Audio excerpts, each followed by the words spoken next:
સુરતમાં ખાડીપુરના પગલે રત્ન કલાકારોને સહાય ચૂકવવાની માંગ ઉઠી છે। સુરત ડાયમંડ વર્કર યુનિયને કલેક્ટરને આવેદનપત્ર પાઠવ્યું છે। ખાડીપુરના કારણે 2 દિવસ રત્ન કલાકારોને કંપનીએ રજા આપી હતી। નાના ઉદ્યોગો ફરી ઊભા કરવા ઓફલાઈન ખરીદી કરવાની માંગ ઉઠી છે।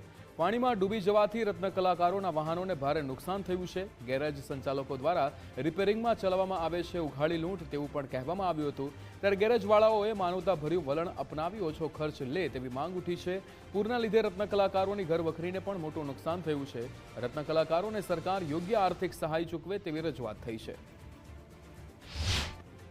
સુરતમાં પડેલા અતિ ભારે વરસાદ અને ત્યારબાદ આવેલા ખાડીપુરના કારણે જે હીરા ઉદ્યોગ સાથે સંકળાયેલા જે નાના રત્ન કલાકારો છે તેને 2 દિવસની જે આર્થિક સહાય ચૂકવવામાં આવે તેવી માંગણી કરવામાં આવી રહી છે। અને ડાયમંડ વર્કર યુનિયન દ્વારા સુરત જિલ્લા કલેક્ટરને આ મામલે લેખિતમાં આવેદનપત્ર પાઠવી રજૂઆત કરવામાં આવી છે। 2 દિવસ ત્યાં સતત વરસાદના કારણે જે પૂરની પરિસ્થિતિનું નિર્માણ થયું છે ત્યારે હું જાહેર જનતાને અપીલ કરવા માગું છું કે આપણે ઓનલાઈન ખરીદી ટાળી અને ઓફલાઈન ખરીદી કરો અને નાના ઉદ્યોગો જે મોટા પ્રમાણમાં નુકસાન થયું છે 2006ની અંદર જે આ સુરતની તાસીર એવી છે કે એકાબીજાના સપોર્ટથી ઊભું થયું હતું। એવી જ રીતે 2006ની અંદર જ્યારે રેલ આવી ત્યારે એકાબીજાના સપોર્ટથી આપણે ઊભું કર્યું હતું।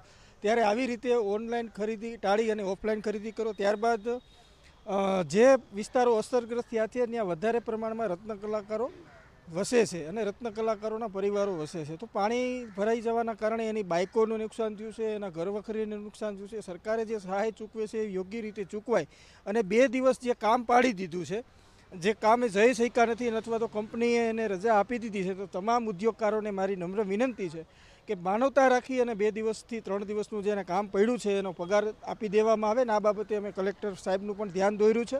અને જે સુરતની અંદર રત્ન કલાકારોની જે માનમાં નપતા ભરી અને જે બાઇકો વસાવેલી છે એની બાઇકોની અંદર પાણીમાં ડૂબી જવાથી બાઇકો ચાલુ કરવા માટે જે ગેરેજોવાળા પાસે જાય છે તો ગેરેજવાળા થોડીક માનવતા રાખે અને જે રત્ન કલાકારો તમારી પાસે આવે છે તો એને તમારે નુકસાન ન થાય અને રત્ન કલાકારોને વધારે આર્થિક ભારણ ન આવે એ બાબતે એના બિલ બનાવજો, જેથી આજે માનવતાનો દિવસ છે અને માનવતા રાખવી આપણો ધર્મ છે। બાઇકને જે પૂરના કારણે નુકસાન થયું છે તેમાં ગેરેજવાળાઓ દ્વારા છે તે ઉઘાડી લૂંટ ચલાવવામાં આવી રહી છે। ત્યારે ગેરેજ સંચાલકો પણ છે તે માનવતાભર્યું જે વલણ અપનાવી અને ઓછા ખર્ચે બાઇકનું રિપેરિંગ કામ કરી આપે તેવી પણ રજૂઆત છે તે કલેક્ટરશ્રીને કરવામાં આવી છે। કેમેરામેન વિરલ વ્યાસ સાથે રાકેશ બ્રહ્મભટ્ટ, ગુજરાત ફર્સ્ટ, સુરત।